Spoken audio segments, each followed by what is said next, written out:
Danes za slovensko vojaško letalstvo prav poseben dan. Saj po dolgem času v floto letal in helikopterjev sprejemamo novo transportno letalo Spartan C-27J. Slovenci imamo bogato vojaško letalsko tradicijo. Vojaško letalstvo v samostojni državi pa dobrih 30 let, na katero smo lahko ponosni. Ponosni smo na vsako letalo, ki nosi slovenske barve, in na vsakega posameznika, ki se zavezuje k varnosti naše domovine. Naše delo ne zahteva samo izjemno znanje o letalski tehnologiji, ampak tudi neomajno zvestobo in odločnost do zaščite naših državljank in državljanov, kar dokazujemo iz dneva v dan, ko zagotavljamo prevoze poškodovanih in obolelih oseb ter nemudoma priletimo na pomoč ob naravnih nesrečah.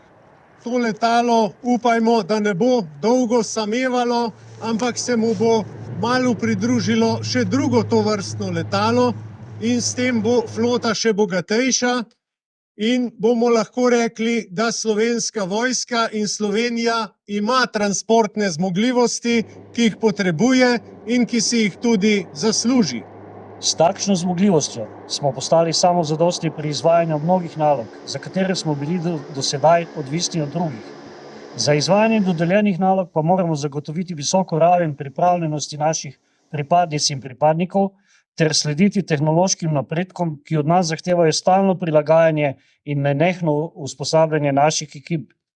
Zato v 15. polku vojaškega letalstva nenehno stremimo k pridobitvam novih tehnologij in skrbimo za izobraževanje posameznikov. Razvoj gre naprej in če želimo pridobiti nov kader, če želimo končno Slovensko vojsko postaviti na mesto, ki ji pripada, potem moramo nujno vlagati v raziskave in razvoj in predvsem tudi v domače znanje. In domače znanje je tisto, ki ga bomo tudi uporabili, na primer pri brezpilotnih letalnikih, pri oborožitvenih postajah, pri premakljivih bazah in vse to bo tudi namenjeno tako vojaški kot tudi civilni rabi. Slovenska vojska je zavezana svojemu poslanstvu, to je obramba domovine, znotraj kolektivne obrambe in tudi na svojem ozemlju, hkrati pa je zavezana svojim državljankam in državljanom in to poslanstvo bo lahko izpolnjevala le z moderno opremo in modernimi sredstvi.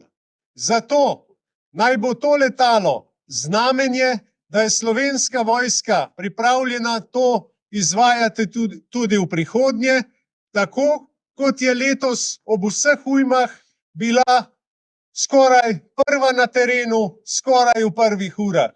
In 15. polk slovenskega vojaškega letalstva je rešil nešteto življenj.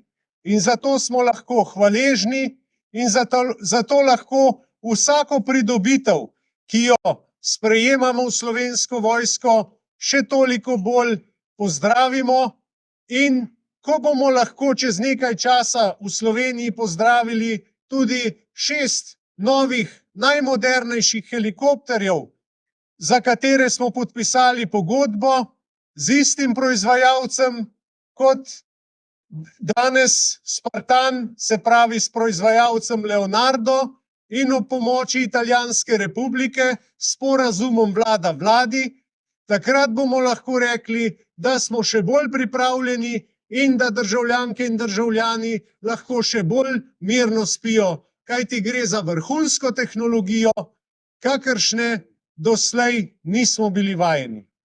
Martin Krpan, dobrodošel doma, kot 40. član flote slovenskega vojaškega letalstva.